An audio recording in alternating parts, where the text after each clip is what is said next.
Good afternoon, everybody. Earlier today, I received an update from my team on two separate issues that I've been following closely: our ongoing operation in Iraq and the situation in Ferguson, Missouri. With respect to Iraq, we continue to see important progress across different parts of our strategy to support the Iraqi government and combat the threat from the terrorist group ISIL. First, our military operations are effectively protecting our personnel and facilities in Iraq. Over the last 11 days, American airstrikes have stopped the ISIL advance around the city of Erbil and pushed back the terrorists. Meanwhile, we have urgently provided additional arms and assistance to Iraqi forces, including Kurdish and Iraqi security forces who are fighting on the front lines. Today, with our support, Iraqi and Kurdish forces took a major step forward by recapturing the largest dam in Iraq near the city of Mosul. The Mosul dam fell under terrorist control earlier this month and is directly tied to our objective of protecting Americans in Iraq. If that dam was breached, it could have proven catastrophic, with floods that would have threatened the lives of thousands of civilians and endanger our embassy compound in Baghdad. Iraqi and Kurdish forces took the lead on the ground and performed with courage and determination. So this operation demonstrates that Iraqi and Kurdish forces are capable of working together and taking the fight to ISIL. If they continue to do so, they will have the strong support of the United States of America. Second, we're building an international coalition to address the humanitarian crisis in northern Iraq. Even as we've worked to help many thousands of Yazidis escape the siege of Mount Sinjar, hundreds of thousands of Iraqis have been displaced by ISIL's violence, and many more are still at risk. Going forward, the United States will work with the Iraqi government, as well as partners like the United Kingdom, Canada, France, Italy, and Australia, to get food and water to people in need and to bring long-term relief to people who have been driven from their homes. Third, we will continue to pursue a long-term strategy to turn the tide against ISIL by supporting the new Iraqi government and working with key partners in the region and beyond.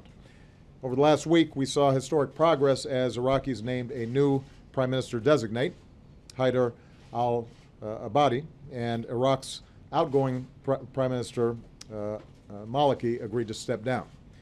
This peaceful transition of power will mark a major milestone in Iraq's political development, but as I think we're all aware, the work is not yet done. Over the next few weeks, Dr. Abadi needs to complete the work of forming a new, broad-based, inclusive Iraqi government, one that develops a national program to address the interests of all Iraqis. Without that progress, extremists like ISIL can continue to prey upon Iraq's divisions. With that new government in place, Iraqis will be able to unite the country against the threat from ISIL, and they will be able to look forward to increased support, not just from the United States, but from other countries in the region and around the world. Let's remember, ISIL poses a threat to all Iraqis and to the entire region. They claim to represent Sunni grievances, but they slaughter Sunni men, women, and children. They claim to oppose foreign forces, but they actively recruit foreign fighters to advance their hateful ideology. So the Iraqi people need to reject them and unite to begin to push them out of the lands that they've occupied, as we're seeing at Mosul Dam. And this is going to take time. There are going to be many challenges ahead. But meanwhile, there should be no doubt that the United States military will continue to carry out the limited missions that I've authorized, protecting our personnel and facilities in Iraq, in both Erbil and Baghdad, and providing humanitarian support as we did on Mount Sinjar. My administration has consulted closely with Congress about our strategy in Iraq, and we are going to continue to do so in the weeks to come. Because when it comes to the security of our people and our efforts against a terrorist group like ISIL, we need to be united in our resolve. I also want to address the situation in Ferguson, Missouri. Earlier this afternoon, I spoke with Governor Nixon, as well as Senators Roy Blunt and Claire McCaskill. I also met with Attorney General Eric Holder. The Justice Department has opened an independent federal civil rights investigation into the death of Michael Brown. They are on the ground, and along with the FBI, they are devoting substantial resources to that investigation.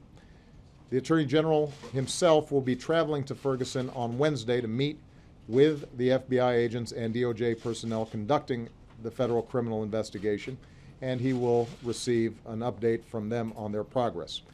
He will also be meeting with other leaders in the community whose support is so critical to bringing about peace and calm in Ferguson. Ronald Davis, the director of the DOJ's Office of Community-Oriented Policing Services, or COPS, is also traveling to Ferguson tomorrow to work with police officials on the ground. We've also had experts from the DOJ's Community Relations Service working in Ferguson since the days after the shooting to foster conversations among local stakeholders and reduce tensions among the community. So let me close just saying a few words about the tensions there. We have all seen images of protesters and law enforcement in the streets. It's clear that the vast majority of people are peacefully protesting.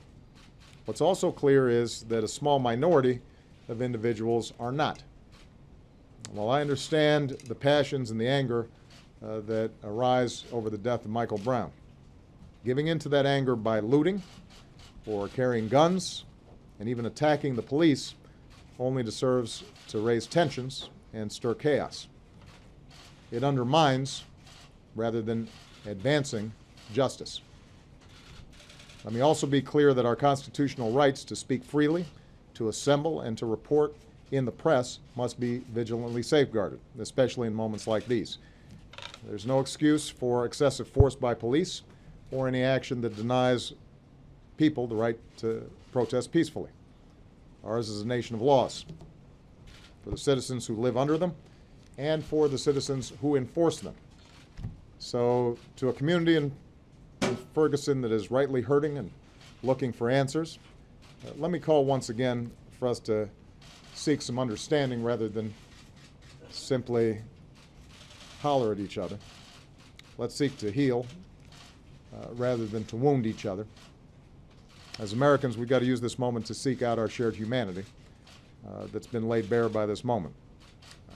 The potential of a young man and the sorrows of parents, the frustrations of a community, the ideals that we hold as one united American family. I've said this before, in too many communities around the country, a gulf of mistrust exists between local residents and law enforcement. In too many communities, too many young men of color are left behind and seen only as objects of fear. Through initiatives like My Brother's Keeper, I'm personally committed to changing both perception and reality. And already we're making some significant progress as people of goodwill of all races are ready to chip in. But that requires that we build and not tear down. And that requires we listen and not just shout.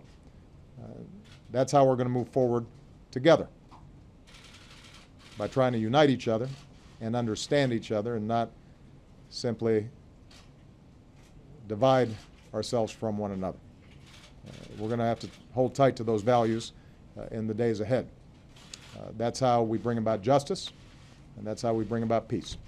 So with that, I've got a few questions I'm going to take. I'm going to start with Jim Kuhn of AP. Right here, Mr. President. Yeah. The incident in Ferguson has led to a discussion about whether it's proper to militarize the nation's city police forces, and I'm wondering whether you think that you see that as a factor regarding the police response in Ferguson, and also do you agree with the decision by the governor to send in the National Guard? Well, I think one of the great things about the United States has been our ability to maintain a distinction between our military and domestic law enforcement. That helps preserve our civil liberties. That helps ensure that the military is accountable to civilian direction, and that has to be preserved. After 9/11, I think understandably a lot of folks saw local communities that were ill-equipped for a potential catastrophic terrorist attack. And I think people in Congress, people of goodwill, decided we've got to make sure that they get proper equipment to deal with threats that historically wouldn't arise in local communities. And some of that's been useful. I mean, some law enforcement didn't have radios that they could operate effectively in the midst of a disaster. Some communities needed to be prepared if, in fact, there was a chemical attack, and they didn't have hazmat suits. Having said that, I think it's probably useful for us to review how the funding has gone, how local law enforcement has used grant dollars to make sure that what they're purchasing is stuff that they actually need, because you know, there is a big difference between our military and our local law enforcement, and we don't want those lines blurred. That would be contrary to our traditions. And I think that there will be some bipartisan interest in re-examining some of those programs. With respect to the National Guard, I think it's important just to remember this was a state-activated National Guard, so it's under the charge of the governor. This is not something that we initiated at the federal level. I spoke to Jay Nixon about this, expressed an interest in making sure that if, in fact, a National Guard is used, it is used in a limited and appropriate way. He described the support role that they're going to be providing to local law enforcement, and I'll be watching over the next several days to assess whether, in fact, it's helping rather than hindering progress in Ferguson.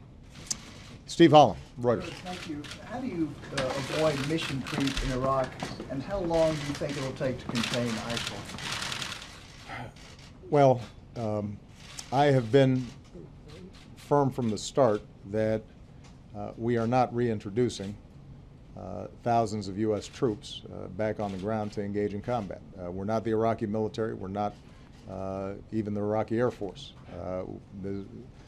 I am the Commander-in-Chief of the United States Armed Forces, and Iraq is going to have to ultimately provide for its own security. On the other hand, we've got a national security interest in making sure our people are protected and in making sure that a savage group that seems willing to slaughter people for no rhyme or reason other than they have not kowtowed to them, that a group like that is contained, because ultimately it can pose a threat to us. So my goal is, number one, to make sure we've got a viable partner.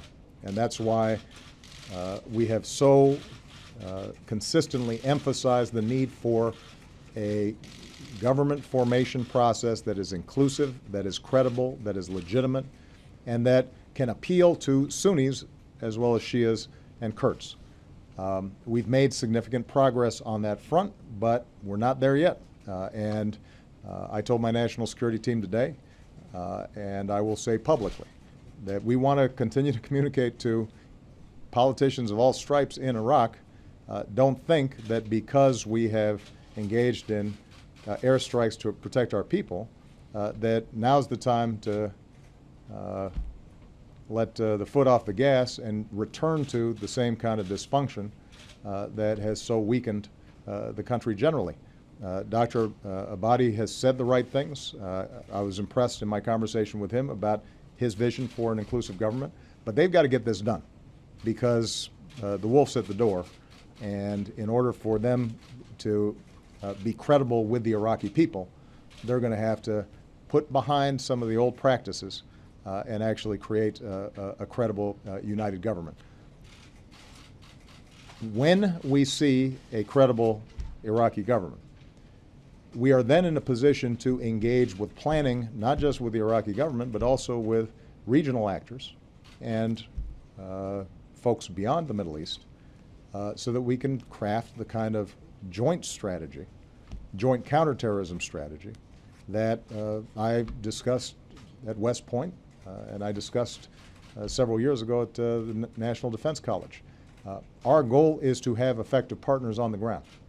And if we have effective partners on the ground, mission creep is much less likely. Typically what happens with mission creep is when we start deciding that we're the ones who have to do it all ourselves. And you know, that, because of the excellence of our military, that can work for a time. We learned that in Iraq. but it's not sustainable. It's not lasting. And so, I've been very firm about this precisely because our goal here has to be able to build up a structure, not just in Iraq, but regionally, that can be maintained, and that is not involving us effectively trying to govern or impose our military will on a country that is hostile to us. All right? How long do you contain ISIL then? Well, I don't think, Steve, at this point I'm prepared to provide a blanket answer to that. A lot of it depends on how effectively the Iraqi government comes together. I think that you will see if, in fact, that government formation process moves rapidly and credibly, that there will be a lot of actors in the region and around the world that are prepared to help and to step up assistance, many of whom may have been reticent over the last several years because the perception was, at least, that Baghdad was not being inclusive and that it was going to be self-defeating to put more resources into it.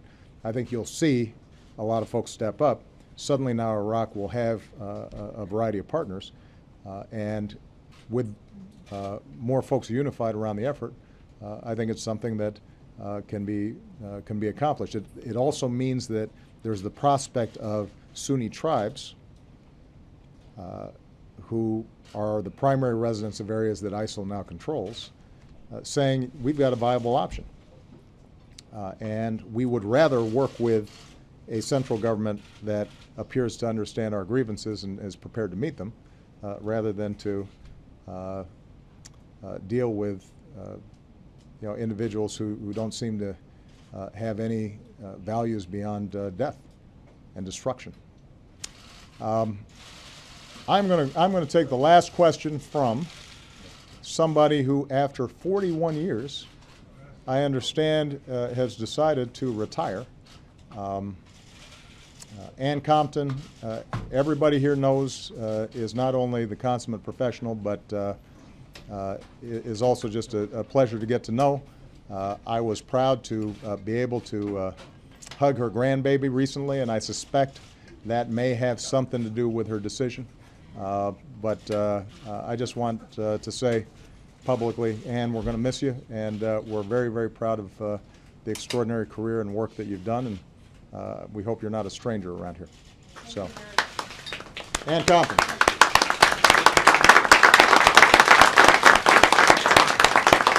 I suspect you may get some cake at some point. Let me ask you, this is an interesting time in your presidency. And one of the things that you have so emphasized in the last few months, the last year or so, is this reach out to my brother's keeper and to a generation that doesn't feel that it has much chance. Sending the Attorney General to Ferguson is a step. Has anyone there asked you, or have you considered going yourself? Is there more that you personally can do, not just for Ferguson, but for communities that might also feel that kind of tension and see it erupt in the way it has in Ferguson? Well, and obviously we've seen events in which there's a big gulf between community perceptions and law enforcement perceptions around the country. This is not something new. It's always tragic when it involves the death of someone so young. I have to be very careful about not prejudging these events before investigations are completed, because although these are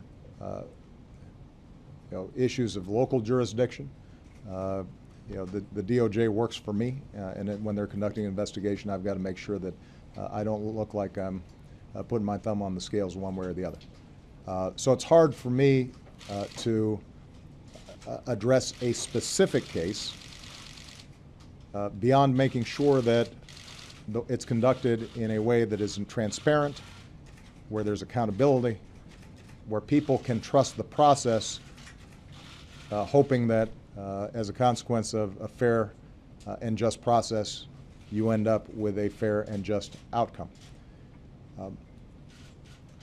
But as I think I've said in some past occasions, part of the ongoing challenge of perfecting our union has involved dealing with communities that feel left behind, who, as a consequence of tragic histories, often find themselves isolated, often find themselves without hope, without economic prospects. You have young men of color in many communities who are more likely to end up in jail or in the criminal justice system than they are in a good job or in college. And part of my job that I can do, I think, without any potential conflicts, is to get at those root causes. Now, that's a big project. It's one that we've been trying to carry out now for a couple of centuries.